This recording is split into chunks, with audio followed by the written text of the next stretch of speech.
Effectivement, Laurent, il n'y a pas eu photo ce soir entre Rennes et Nancy, tous deux pensionnaires donc de Ligue 1. Il n'y a pas eu photo, mais les photographes, eux, ont dû se régaler sur ce match, cette rencontre entre Rennes et Nancy. On a vu des buts magnifiques en première période, Landry, avec une équipe rennaise vraiment qui nous a enflammés. Oui, qui a totalement maîtrisé son sujet en première mi-temps, puis qui a géré en seconde mi-temps parfaitement son match. Allez, on va voir le résumé tout de suite avec ses premiers pas rennais dans ce match. On atteint la 20e minute et ce superbe ballon pour Giresse Kembo et Coco.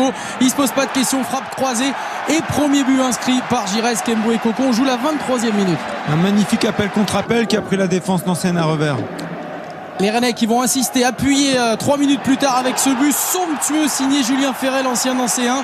Julien Ferret qui profite d'un ballon qui a laissé passer entre les jambes de Giresse Kembo et Coco. Pleine lucarne, 2-0 on joue depuis 26 minutes, mais ça ne va pas s'arrêter là. Juste avant la pause, encore un décalage côté droit avec Pi3Pas. Pi3Pas le centre pour Azad Boukari. Boukari qui touche le poteau, mais le ballon rentre au fond des filets. 3-0 alors qu'il n'y a que 45 minutes de jeu. Oui, mais un avantage complètement logique à la mi-temps, tant Rennes a maîtrisé son sujet et parfaitement dominé les débats. Alors Jean Fernandez, l'entraîneur nancéen à la pause, a demandé certainement à ses joueurs de resserrer un peu les boulons. On va les voir un petit peu plus entreprenants, si on peut dire, avec notamment cette magnifique percée de Karaboué. Il va éliminer toute la défense rennaise. Il va essayer d'une frappe du gauche de tromper Benoît Costil. Malheureusement, cette orcade des Nancéens qu'on va très peu voir.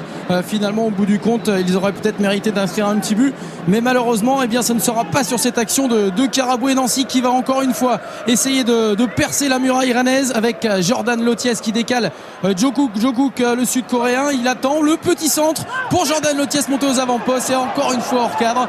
Malheureusement, les Nancéens ne vont pas marquer dans cette rencontre. Non, mais ils auront fait jeu égal avec cette équipe rennaise en seconde mi-temps et ils ont au moins eu le mérite de ne pas encaisser ce quatrième but qui aurait vraiment été synonyme de fessée pour eux. Et qui aurait pu intervenir sur cette frappe de Giresse Kembo et Coco. Magnifique parade de Damien Gregorini. L'une des dernières occasions on a dans ce match, dans ce 32e de finale. Cette tête de Joël Samy en toute fin de rencontre sur ce corner de Karaboué, le meilleur Nancéen ce soir sur la pelouse du stade de Lorient, de la route de Lorient. Et donc Rennes qui se qualifie pour les 16e de finale de la Coupe de France. Victoire 3-0 face à Nancy.